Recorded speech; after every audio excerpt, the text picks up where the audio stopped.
안녕하세요. 결혼한 지 10년 된 40대 여성입니다. 제가 오늘 이렇게 사연을 쓰게 된 건 제가 어쩌다 폐암 걸린 시아버지를 모른 척하게 되었는지 이야기하고 싶어서예요. 속사정을 모르는 사람들은 저처럼 독한 며느리가 있겠냐고 욕을 하겠지만 제 이야기를 듣고 나면 그래도 저를 욕할 수 있을까 싶네요. 남편하고는 사내 커플로 만나서 2년 정도 연애하다가 결혼했어요. 같은 부서는 아니었지만 오고 가며 서로 얼굴을 익혔고 그러다 우연히 연말에 있었던 회사 행사에서 이런저런 대화를 나눌 기회를 갖게 되었죠. 술도 한 잔 들어가서 그랬던 건지 평소라면 워낙에 낯을 가리는 성격이다 보니 아무리 얼굴은 안다 해도 통성명도 한 적 없는 남자와 대화를 나눌 일은 없었을 텐데 그날은 이상하게 남편하고 별의별 이야기를 다 나눴던 것 같아요. 게다가 내친김이라고 해야 할지 연락처까지 교환했고요. 그리고 이후로 남편이 먼저 밥 먹자 영화 보자 하며 데이트 신청을 해왔고 그렇게 사귀게 되었습니다. 사귀는 동안 사내 커플이긴 했어도 뭐 부서도 다르고 업무적으로 겹치는 게 없어서인지 저희가 사귀는 걸 아는 사람들은 많지 않았어요. 그래서 조용히 연애하다 부부의 연을 맺게 되었답니다. 결혼 허락을 받을 당시만 하더라도 시댁이나 친정이나 여러모로 비슷한 환경이었어요. 양가 부모님 다 재산 어느 정도 가지고 계셨고 노후 준비도 되어 있으셨지요. 다만 시댁은 서울에, 친정은 지방에 있었고 저희 부부는 직장이 서울이다 보니 자연스레 시댁과 멀지 않은 곳에 신혼집을 구하게 되었습니다. 신혼집을 구하던 당시 시댁에서 1억 지원받았고 친정에서는 2억을 해주셨어요. 아무래도 친정에서는 제가 개혼이다 보니 조금 더 신경 써주신 부분이 있었습니다. 아무튼 그래서 뒷말은커녕 솔직히 남들보다 조금 여유롭게 신혼생활을 시작할 수 있었던 것 같아요. 그리고 이후로 아무래도 저희가 시댁에서 제일 가깝게 사는 자식들이다 보니 여러 가지로 시부모님을 챙겨야 하는 상황이 잦았습니다. 참고로 남편에게는 위로 아주버님과 신우가 있는데 다들 결혼해서 자식 낳고 살고 있었어요. 그리고 해놓고 사는 걸 이야기하자면 처음에 저희가 결혼하던 당시만 해도 당연히 두 집이 저희보다 형편이 좋았습니다. 남편 말로는 실제로 아주버님은 결혼할 때 집 한 채 받으셨고 신우도 2억 받아갔다고 들었어요. 하지만 시부모님 재산이고 제가 없을 때 있던 일인데 왜 당신은 1억만 해주시는 거냐고 묻기도 그렇잖아요. 그래서 시댁도 아주버님은 개혼이었고 신우는 있는 집으로 시집을 가다 보니 특별히 더 신경을 써주셨나 보다 생각하고 크게 의미를 두지는 않았습니다. 솔직히 그런 거 하나하나 의미 부여하기 시작하면 제가 뭘 어떻게 바꿀 수 있는 상황도 아닌데 제 속만 쓰린 거 아니겠어요. 아무튼 그런데 이렇게 살다 보니까 아무리 부모가 한미천해줘도 자식들이 어떻게 쓰느냐에 따라 결과물이 달라지더라고요. 아주버님네도 그랬습니다. 처음에 해준 집을 잘 가지고 계셨더라면 솔직히 몇 억은 버셨을 거예요.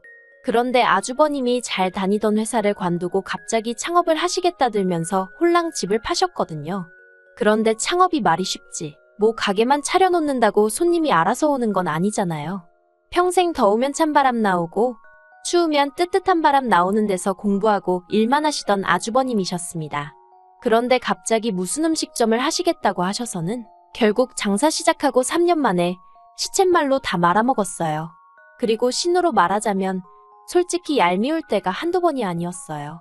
질투한다고 보일 수도 있겠지만 무슨 팔자를 타고났길래 저렇게 매일같이 놀고 먹으며 사나 싶었거든요. 근데 제가 단지 그게 부러워서 신우가 얄미웠던 건 아니에요. 막말로 저도 시간 있고 돈 있었으면 신우처럼 살았을 테니까요. 하지만 까놓고 말해서 자기가 자식이면 자식된 도리는 해야 하는 거 아닌가 싶대요. 예를 들어 몇 년 전 시어머니가 인공관절 수술을 하셨을 때도 말이에요. 시어머니가 연세가 많으신 것도 아니었는데 남들보다 이른 나이에 인공관절 수술을 하셔야만 했어요. 그리고 그 일로 시어머니는 육체적인 고통으로 고생을 하신 것도 있지만 심리적으로 무척이나 힘들어 하셨어요. 인공관절이라는 게 한 번 수술하고 나면 길어야 10년 쓴다는데 그래봤자 당신 나이 70도 안 된다면서 이후에는 어떻게 사느냐고 걱정이 이만저만이 아니셨지요. 그리고 사람들이 인공관절 수술은 노인들이나 하는 거라고 생각하는데 당신은 나이가 60도 안 되었는데 그런 수술을 받았다면서 거기서 오는 우울감도 상당하신 듯 했어요. 그런데 신우는 단지 자기가 시댁에서 2시간 거리에 산다는 이유로 수술 때도 그렇고 거의 얼굴을 비추는 법이 없었습니다. 하지만 2시간 거리에 있는 친정에는 안 와보더라도 10시간 거리의 미국에는 잘만 가더라고요. 물론 제가 그런 신우 대신 혼자 시어머니를 돌본 게 억울해서 이런 소리를 한다고 생각하는 사람들도 있을 겁니다. 그리고 솔직히 저도 사람인데 가끔은 혼자 시어머니 비위 맞추고 상대해드리는 일이 버겁게 느껴지던 때도 있었으니 그 말이 완전히 틀렸다고 할 수는 없겠네요.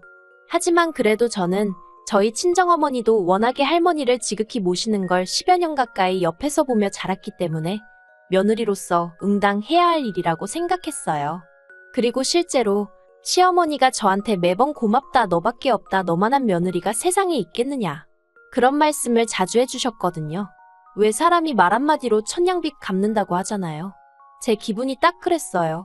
이따금씩 힘들고 지치더라도 시어머니가 그런 말씀을 해주시면 그래, 내가 잘하고 있는 거구나. 그래, 남들이 어떻게 하건 그게 무슨 상관이냐. 나는 내 알도리만 잘하자, 그렇게 생각했지요. 그리고 무엇보다도 남편 또한 이런 저에게 무척이나 고마워했습니다.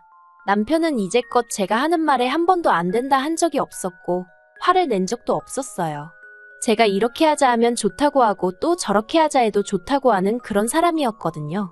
그래서 정말 나 하나 희생한단 마음으로, 억울한 마음보다는 보람찬 마음으로 지난 세월을 보냈는데 이렇게 시부모님한테 뒤통수를 맞을 줄은 정말 상상도 못했습니다. 작년 이맘때쯤이었어요. 얼마나 충격적이었는지 지금도 그날이 생생히 떠오릅니다. 그날은 토요일 아침이었고 전날 저나 남편 둘 다 야근으로 늦게까지 일을 했던 탓에 늦잠을 자게 되었지요. 느지막이 일어나서 브런치나 해먹자며 소세지 굽고 계란 후라이를 하고 있는데 옆에서 커피를 내리던 남편이 정말 대수롭지 않다는 듯 저한테 자기 우리 부모님이 건물이랑 땅 있는 거 알지? 하고 말문을 열더군요.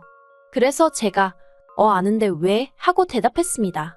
그리고 이때까지도 그 뒤로 나올 내용은 조금도 예상하지 못하고 있었거든요. 그런데 남편이 그 재산 며칠 전에 형하고 누나 앞으로 증여해 주셨대. 그러는 거예요. 솔직히 제가 평소에 시부모님 재산을 생각하면서 무슨 꿈을 꾸고 있었다던가 그런 일은 결코 없었습니다. 하지만 그 이야기를 들으니 순간 당황스럽더라고요. 그래서 아주버님하고 형님만 하고 되물었어요. 그랬더니 남편이 한다는 말이 응형은 장남이고 누나는 하나뿐인 딸이라서 그렇게 해주셨다네 하는 거예요. 그래서 제가 남편더러 당신은 아무렇지도 않냐고 물었습니다. 그랬더니 남편이 자기는 전혀 상관없다나요. 사실 저희 남편이 워낙에 욕심없는 성격이긴 해요. 그리고 지난 몇 년 동안 상황이 많이 달라져서 결혼 초와는 달리 아주버님에 비해서는 저희가 월등히 잘 사는 상황이었고 신혼해야 워낙 그쪽 시댁에 재산이 있으니 저희와 비할 것은 아니었지만 그렇게 치자면 저도 친정부모님 상황이 나쁘지만은 않았으니까 솔직히 속된 말로 딸릴 건 없다고 생각했지요. 하지만 그것과는 별개로 그간 저한테 정말 미주알 고주알 다 이야기하시던 시어머니가 그런 이야기는 쏙 빼놓고 안 하셨다는 것도 서운했고 제가 그간 시부모님께 어떻게 해드렸는데 하는 생각을 하니까 너무 섭섭하더라고요. 하지만 더 열받는 건 남편이 이후에 한 말이었습니다. 시부모님이 남편더러 저한테는 당신들 죽을 때까지 말하면 안 된다고 했다는 거예요. 그리고 이 말을 듣는 순간 남편은 별 생각이 없었다지만 저는 느낌이 딱 오더라고요. 돌아가시는 그날까지 효도는 나한테 받으실 생각이었나 보다 하는. 한편 그 대화를 나누고 며칠 뒤 시부모님이 저더러 제가 한갈비찜이 먹고 싶으시다며 전화를 하셨더라고요. 그래서 그럼 자리 한번 만들어서 밥도 먹으며 말을 해봐야겠다 싶었습니다. 그렇게 저희 집에서 저녁 식사 자리가 만들어졌고 남편은 시부모님께 티내지 말라고 했지만 저는 도무지 모른 척 넘어갈 수가 없었기에 유산 이야기를 꺼냈어요. 그런데 제 말의 요지는 왜 저희는 안 주셨냐가 아니라 왜 저한테는 숨기셨냐였거든요. 솔직히 저한테 남편한테 말씀하셨듯이 아주버님은 장남이고 신우는 하나뿐인 딸이라서 그렇게 챙겨주고 싶다 하셨으면 서운하긴 했겠지만 제가 안 된다고 하진 않았을 거예요. 말 그대로 그 재산은 시부모님 재산이니 제가 이렇게 저렇게 하시라고 말할 주제가 못 되잖아요. 그렇지만 그래도 저한테도 이야기를 해주셨으면 좋았을 것 같다고 말은 해야겠다 싶대요. 그래서 시부모님께 제 생각을 조심스레 전했습니다. 그런데 시부모님의 결론은 며느리는 며느리일 뿐인데 왜 시댁 재산에 관심을 갖느냐였어요. 며느리는 피를 나눈 가족은 아니지 않냐. 그러니 유산상 속에 있어서는 며느리는 나설 자격이 안 된다나요. 그리고는 저더러 하시는 말씀이 서운해하는 것도 말이 안 되는 거라면서 저더러 이상한데 관심 갖지 말고 할도리만 잘하면 된다는데 요즘 말로 현타라고 하죠? 그게 정말 딱 오더라고요. 누구한테 뒤통수 한 대를 세게 맞은 듯 정신이 드는 느낌이었습니다. 그래서 그날 정말 식사를 코로 한 건지 입으로 한 건지도 모르게 하고 시부모님이 집에 가신 이후로 남편에게 당신도 들었지 않냐며 나는 완전한 의미의 가족은 아니니 앞으로 그렇게 알고 살겠다 했어요. 나는 며느리로서 이 집에서 권리는 없고 의미만 있는가 본데 그런 역할은 못한다고요. 그러자 남편이 저 좋을 대로 하랍니다. 자기가 어떻게 하라고 강요하고 싶은 생각은 없다면서 오히려 자기가 생각이 짧았던 것 같다고 미안하다고 하더라고요. 그리고 그때부터 시부모님께 아무것도 해드리지 않았습니다. 여기서 말하는 건 안부 전화는 기본이고 명절이나 시부모님 생신 같은 날을 챙겨드리는 거 전부 다 포함이에요. 그냥 까놓고 말해서 나한테 시부모님은 없는 분들이다 나한테 시댁은 없다 생각하고 살다시피 했지요. 그런데 지난달 초에 남편이 시아버지가 폐암위기라는 진단을 받으셨단 소식을 전하더라고요. 그래서 제가 남편더러 고생하시겠네 했어요. 그랬더니 남편도 그러니까 말이야 하고는 말더라고요.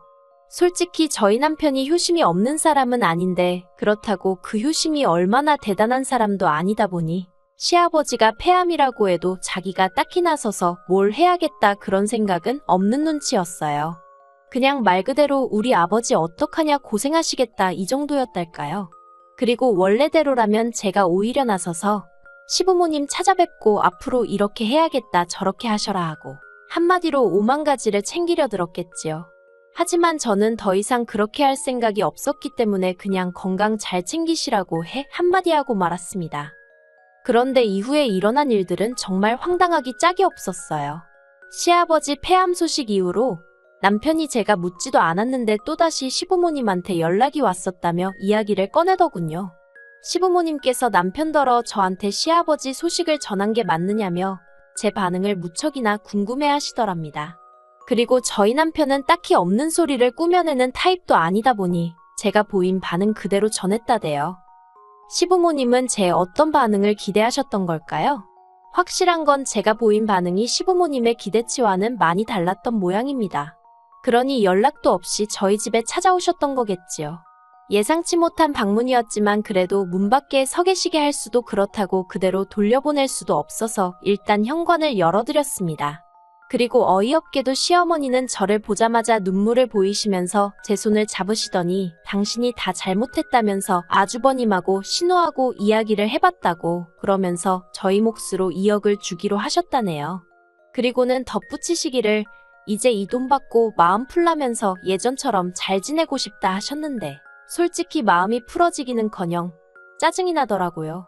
막말로 2억 받고 시아버지 병수발이나 들라는 소리를 하러 오신 게 눈에 뻔히 보였으니까요.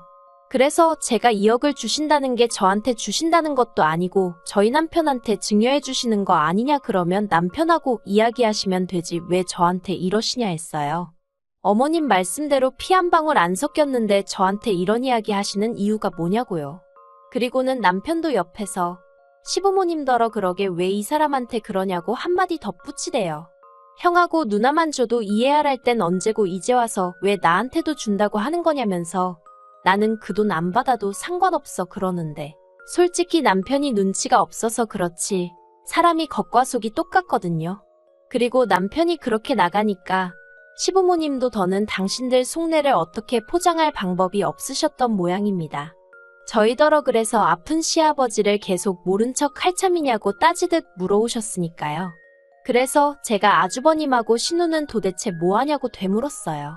저는 이때까지 할 만큼 한 것 같은데 그래도 가족도 아니라고 하는데 제가 뭐 한다고 병수발을 들겠냐고요. 그리고는 남편더러 배웅 잘해드리라 한마디 하고 안방으로 들어가 버렸습니다.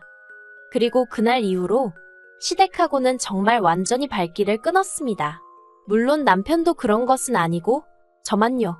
남편은 종종 시댁에 일이 있으면 가기도 하고 묻지 않은 쓸데없는 소식도 전하고 그런 식이에요.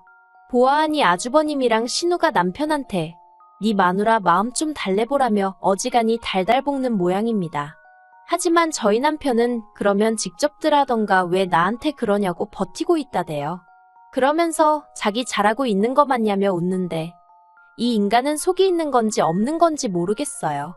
그리고 시아버지 병세는 뭐 딱히 호전되고 있는 것 같지는 않습니다. 병원까지 원래는 매번 저나 남편이 모셔다 드렸는데 남편은 승진 이후로 회사 일이 바빠져서 지금은 두 분이 택시 타고 다니시는 것 같아요. 다른 소식은 잘 모르겠습니다. 제가 전혀 관심을 안 갖고 있다 보니 남편이 소식을 전해도 그냥 그런갑다 하고 한 귀로 듣고 한 귀로 흘리고 있거든요. 아무리 시부모님과 며느리 사이라고 해도 이것도 결국 사람 대 사람 사이잖아요. 그러면 한쪽만 노력한다고 될 일이겠어요? 죽을 때까지 저는 모르게 하란 말 잊지 못할 것 같아요.